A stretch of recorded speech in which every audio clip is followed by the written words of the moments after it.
Greetings gamers everywhere, I'm Swippy92 and we're taking a look at the new update that came to Soulstone Survivors just recently. It's called the 1.1 Update 1.1, the Golden Burglar, and this update brings 4 new legendary weapons to the Barbarian, Pyromancer, Houndmaster and Spellblade.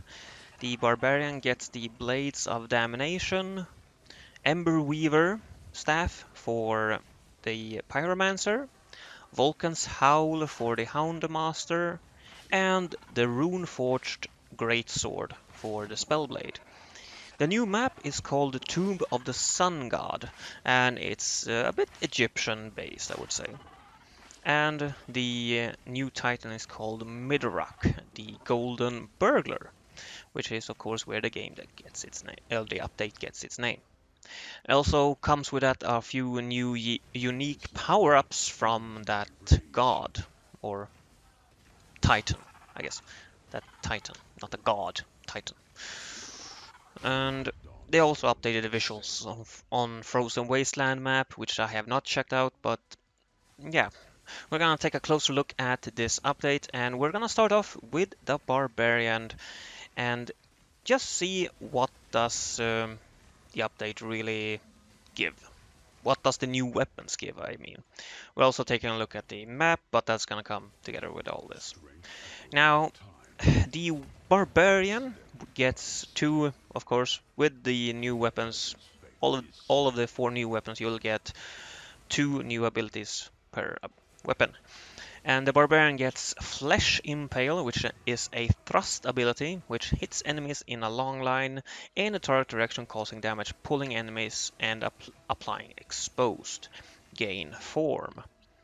The secondary ability, or the weapon special skill, if you like that instead, is a Battle Shout, a powerful shout that causes damage based on the number of stacks of Exposed on the target, and you gain Form.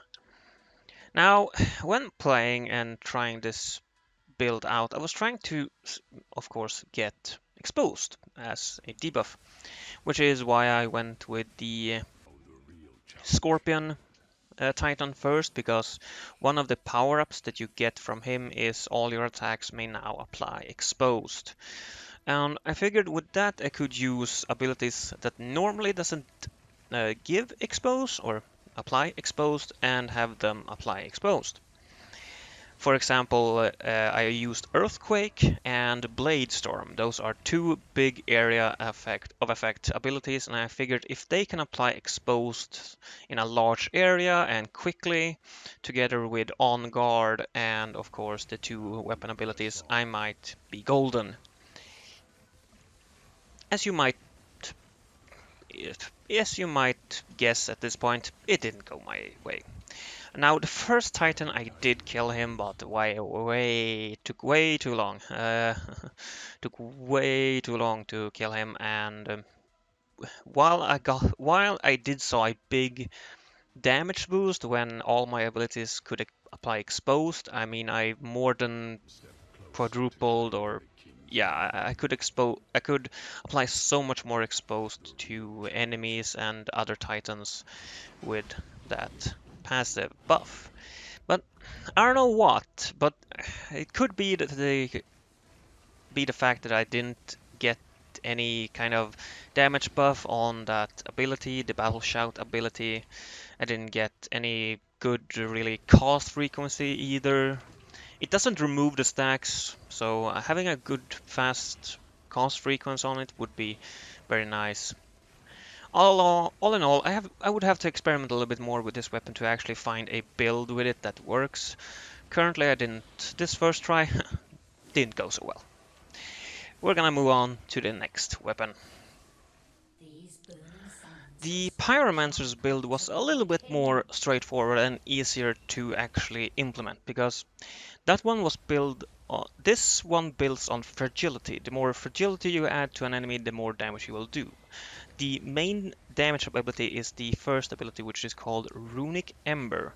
It's a missile ability that fires an arcane bolt in a target direction that bounces between enemies until it has traveled a certain distance, causing damage based on the number of stacks of fragility.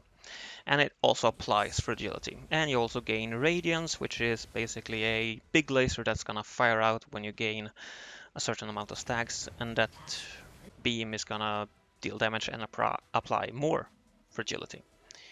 Now, the secondary ability is a Arcane Tornado, which is conjured over an random enemy that pulls enemies towards its position, causing damage and applying fragility every 0.5 seconds. You also gain even more radiance with that. And then the artifact power, which is the weapon's upgraded ability, is a releases phoenixes that fly around you, causing damage and applying fragility. Now, this one was a little bit easier to implement because there's far more abilities that apply fragility than apply exposed. Now, the I guess issue is that, far as I know, there's no ability that lets you make it so that all your abilities apply fragility. Where is there? Maybe there is. This build was a lot easier to implement and it was a lot easier to actually deal some damage, and I did manage to kill the Void King with this build. In the end, with the buffs of Arcane Power and Bloodlust, yeah, there was no delay in attacking anywhere. It was crazy. It was a non-stop missile, yeah, non-stop firing laser animation. It was kind of crazy looking, and it worked quite well. I wouldn't say it was game buster because I did go on to try Endless after that. So after I played Void King, I didn't end the whole thing. I just continued on, and yeah, I died on the first bosses after that. The scaling is insane because the bosses or the Titan pair, Volkech and whatever they're called, yeah, they had some, yeah, they had over 300 billion HP. It's just crazy. Considering that the Void King has 100 billion, yeah, okay, it was crazy. Although I did enjoy the build and I had some fun with it. This one could definitely be optimized more with perhaps Might as a additional buff, I think. Yeah. I did have some more luck with this one, I think, also, because I did have some luck with actually getting some damage on the main target ability, or main damage ability, which I did not have with the Barbarian. So yeah, I can definitely recommend this one. I just spray and pray, basically. Although it's very directional, so you don't have a lot of area, which is, I guess, the only negative thing, but yeah, you'll be fine, you'll be fine. Try it. I mean, you can see on the screen here what I'm using, what abilities I'm using, so just do that and increase the damage, increase the potency, all that. Increase the area. Yeah, works great. On to the third. Now the third one, the Houndmaster. Well, he's a special fella, isn't he?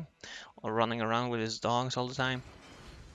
Now, I noticed that his ascendancy had been a little bit redone since I played him last, so that was fun to explore. But onto the legendary weapon I got then.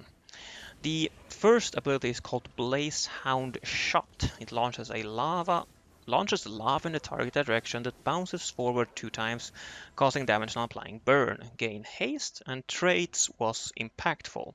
Impactful means that the closer you are to the target, or a target, the more damage the ability will do. The second ability was the Lava Howl, which launches lava in another area in front of you, causing damage, leaving a burning area on the ground that applies burn, and then exploding, causing damage based on the number of stacks of burn on the target. Now, I'm not sure if the burning area causes damage based on the stacks of burn. I believe it does, but I'm not sure about that one. But I'm not sure how well that one stacks. I try to have some, or rather, I try to have plenty of burning abilities. And of course, I also spec'd in that all my attacks apply burn. So I would guess my Storm of Arrows applied burn and everything else just applied additional burn. But I never got to any crazy amounts of burn stacks on a Titan, I think. Not in a sense that I would say, wow, kind of, yeah. But I did have good damage. I did have that, but unfortunately, I never made it to the Void King with this build. It was also kind of slow damage. It took a while to get really going, but I like the build, but it's gonna need some, shall we say, finesse before it's really Void King killing material. Exactly what it needs, that's difficult to tell. Perhaps might or some other aura or buff. It was a difficult build to get around because the Lava Howl, the main damage ability, did not that much damage, I think, in the end. After 20 minutes, I had 16.7 billion damage, which sounds like a lot, but I don't know. I don't think that's so much, considering that when I died, the bosses, or rather the Lords of the Void, had 2 billion damage, or 3 billion HP, which, I mean, 3 billion HP, that's not too much, really. That's not a lot of HP, and I had trouble taking those down. So, yeah, I don't know if the stacking is bad or if just the damage scaling is bad. I had some luck getting the ability up to level 26, with most of that being, a lot of that being area and damage. I don't know. It's just, it didn't really work that well that I was hoping it would. I was kind of surprised at how low the damage was. It might be some kind of balance issues, it might be a skill issue, it might be just a build issue. I don't know, but I'm gonna need to tweak this one a little bit. Let's get on. Let's get on to the last build, which I really liked. This one I liked. This one I really liked.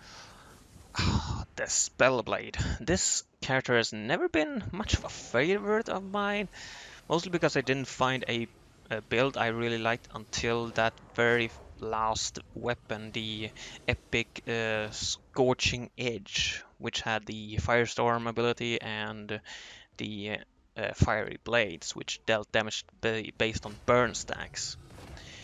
Now, this one, the new Rune Forged Greatsword, is actually a crit based build slash weapon.